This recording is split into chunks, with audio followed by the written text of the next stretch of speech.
The first thing people see about me is that I'm Muslim. Literally, women have no rights. You are a piece of property. I've received death threats that they hope ISIS will gang rape me.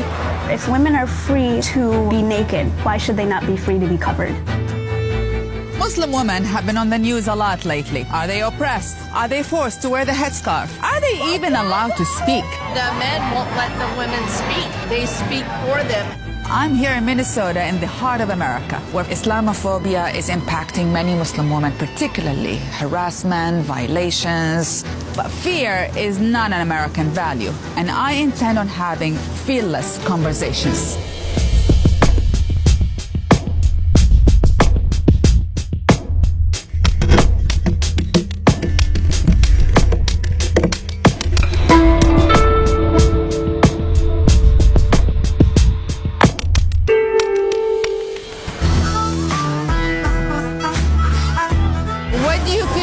Muslim woman covered head to toe. They should not do that. Why? Because we're in the U.S. I've seen Sharia law in Afghanistan and Iraq. Literally, women have no rights. The male has all the rights, and he has the final say. I'm a nurse. I'm a nurse, yeah. And the men won't let the women speak. They speak for them. Is it your choice or is your father? It's my choice. My parents didn't even know when I put on my scarf. I didn't tell them. It was a surprise. It was a surprise for the entire family, actually.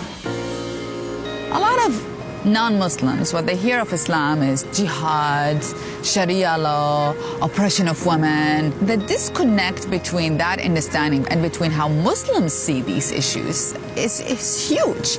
Though not all Muslim women wear a headscarf, a lot of American Muslim women who are wearing the headscarf are choosing to do that out of a point of identity and out of expression of their own freedom. I'm about to meet a police officer who's a woman, a Muslim, and wears a headscarf. Honestly, it's not easy to be a police officer these days, and for her to do it while wearing the headscarf is quite impressive. What kind of reactions did you get from the people? Generally very positive, but of course with every good comes a bad. So there have been people with negative comments. Such as I am not an American, I should go back to my country. It gets to you because this is somewhere that I was raised. I basically was born here. Do you feel you're an oppressed woman as a Muslim woman? Absolutely not. Were you forced to wear the hijab? Absolutely not. Did you choose that on your own? I definitely did. I've seen a quote before, if women are free to be naked, why should they not be free to be covered? Now let's meet Asma. She chooses to wear the headscarf to exercise her freedom of choice, and she has been harassed for that choice. How are you? I'm good, thanks. How are you? One of your friend's father was in the army, in the U.S. Army. Yes. And I heard you had some encounter with that relationship. Tell me more about it. You know, he and I had always gotten along. I loved my friend's family. I still do. We were going to pick up groceries, and he asked me, "Why do you want to kill all the infidels?" And I was like, "What do you mean?" And he was like, "Well, you all you want to kill us, right? Like you want to kill my daughter." And I was like, "No, absolutely not." So it was scary for me because I was like, "This is what he really thinks of me?" What made you decide to wear the hijab? Well, nobody in my family wears it. My mother doesn't wear it. My eldest sister doesn't wear it. None of my aunts, anybody. And how come you decided to wear it? For me, it was empowering because I was saying, okay, I am a Muslim woman. I am empowered. I'm not oppressed. And I'm going to wear the hijab now.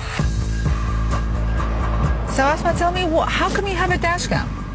Well, my dad got it for me, is the short answer. He got it for me because a few months ago, I was almost run off the road. I was in the car, I was coming home from a lecture, and a man kept cutting me off. So he was in front of me at a red light, and he tried backing into me. He started reversing. So I was like, oh, I was scared out of my mind. I was like, what is happening?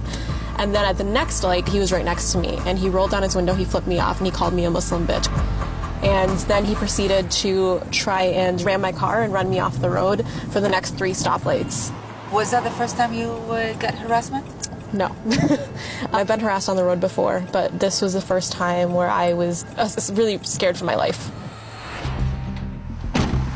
I'm here to meet Manar, who is the first TV host who's wearing a headscarf. Manar, you have a show called Behind the Headline that airs on Free Speech TV, and yet you operate out of undisclosed location. Why? Because we began to cover a lot of really controversial topics like war, Islamophobia, and I've received a lot of death threats online. I received a very, very scary message telling me that they hope that I get raped They hope that ISIS will come after me and my family and chop off my head. You're born and raised here in America, and many people will say, well, why do you have to wear the hijab? You are born and raised in America, you're here in America. Why are you wearing the hijab?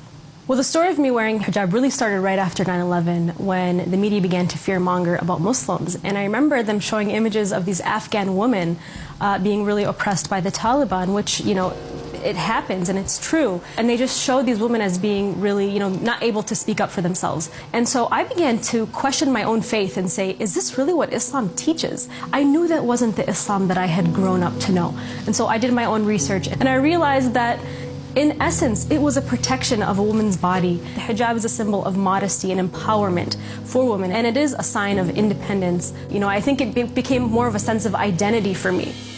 In Minneapolis, I heard many voices, including a group of Muslim women who are leaders in their community, as well as a Lutheran pastor, a Muslim imam, and a community activist who are working to overcome the myths and misunderstandings between Muslims and non-Muslims. People see women wearing hijab, and they believe and they think that someone has forced you to wear it. Is this the truth? And how did you come to wear the hijab?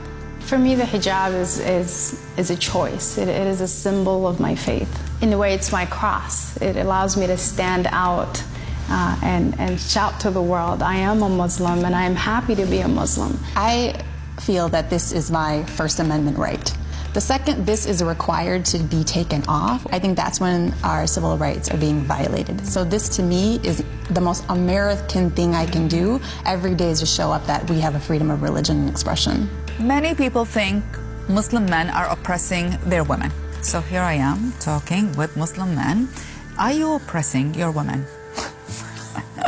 You should Let's get it out of the way. You should meet our wives to know that they are not oppressed. I think women in Islam have been way ahead in regards to education, enlightenment, equality in the Islamic world than in the West.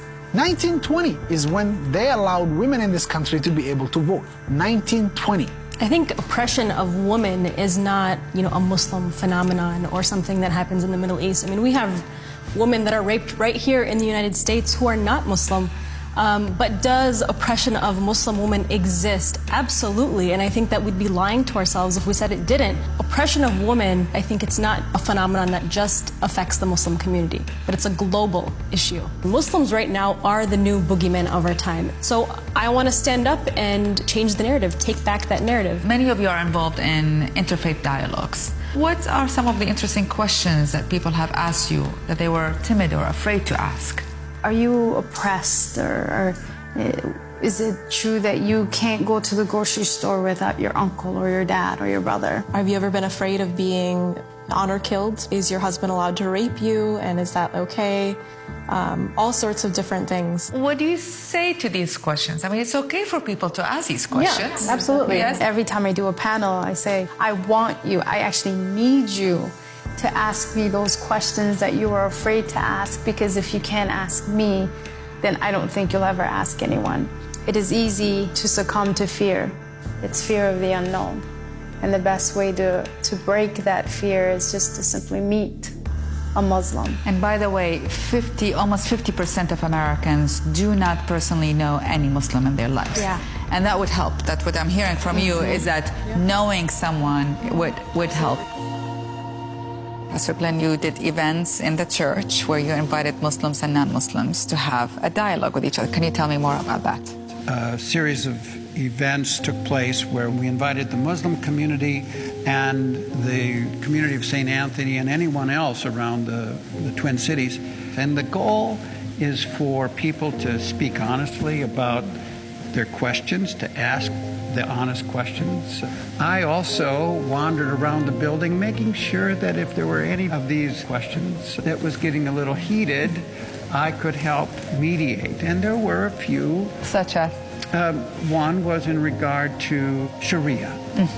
And I'll be honest with you, I don't completely understand myself. No one does. Just to let, not even Muslims do understand. First of all, what is Sharia? Okay. And is there such an agenda, by the way, to impose Sharia on this country? Absolutely That's not. just to clarify it, you know. Well, Sharia is Islamic law, basically. So Sharia, for instance, affects marriage, divorce, inheritance. Where do I get buried? Why do you think Sharia has such a negative connotation? Because we have narrowed down, or the concept has narrowed down Sharia to just punishment for certain crimes. So if you narrow down, let's say, American law to what happens to a rapist or what happens to somebody who kills a child, whether it's capital punishment or and we say all of the law is about capital punishment, then of course it demonizes it. The thing is, there is not one Sharia law. There are many laws interpreted in different countries, in different regions, and it's not one document. I first heard about Sharia law when I was in high school. I had no idea growing up, and people think it's like a main tenet of Islam to install Sharia law everywhere we go, and it isn't. I didn't even know what it was. I often tell individuals who say, do you want to bring Sharia law to America? And I'll always say, you have to have more faith in the Constitution. I recently had a conversation with a gentleman who really was genuinely fearful about the Muslim community. And I shared with him a very simple reality about myself. I said, I have contributed to the prejudice, sometimes subtly, sometimes overtly. And for me, it was very important for me to stop and be honest about what I have done and what I haven't done. It's tough to be able to deal with fear unless you're honest about that fear. What are you going to use your energy for? To be afraid? To be a part of the problem? Or are you going to use your energy to get to know someone by name as a person? We had a community dialogue where we brought together people who had questions about Islam and Muslims. There were some individuals who were passing out, anti-Muslim pamphlets and some of that material. And so afterwards, a woman who I had earlier seen passing out this information, she came up to me, and so she had learned something. She said, "Oh, so you wear this," pointing to my hijab, to emulate Mary. And then she gave me a hug, and it was such a beautiful moment. Here earlier, she's passing out this hate literature, and now she understands. It's beautiful. That's beautiful. I have to say, I'm very emotional, actually. It's heartbreaking. People are hurt. Muslims are hurt. It reminds me of a book called Identity and Violence by Amartya Sen, a Nobel Peace Laureate. And he says, when you corner someone and tell them you are only one thing and you strip them away from all other identities, that they are doctors and engineers and mothers and fathers and daughters and husbands and wives, and you tell them you are just bad, they eventually become that. Well, this has not happened in the Muslim community here. On the opposite, there are people who are showing up and engage in uncomfortable conversations. It's in a way sad to have to see this tension here in America, and in a way it gives me hope. There are goodness, there are good people out there who are really, really trying, and we all should be part of this dialogue. We all should be part of this movement.